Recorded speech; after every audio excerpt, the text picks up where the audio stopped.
Good morning, good morning, good morning everyone. So manilig na punta diri sa gawas, magini atong buhaton kada buntag, manilhig aning mga upo sa sigarilyo, mga candy wrapper nga ipanglabay diri sa gawas sa atong tindahan.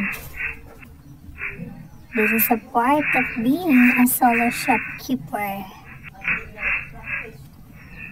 Yes guys, kinahanglan yun na ito limpyahan. Para sa ani o nakakuha na sa kuog ice water wrapper, wala gitiwas, so kinahanglan na ito iyabo para ilabay sa atong basurahan. Kinahanglan na ito iyabo tong tubig para dili magbasa ang atong basurahan. Then sweep again. Kinahanglan itong mga gagmay nga abog-abog makuha siya para limpyo gid siya kaayo tanaw. So diri po niya side, limpyohan po din ato diri ang side.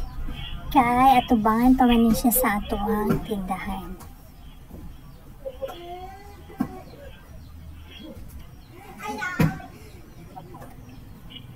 Og diri niabot akong mamaali, magbulad din siya og kakao, liso sa kakao. So mana diha sa tubangan niya ibulad ang liso sa kakao.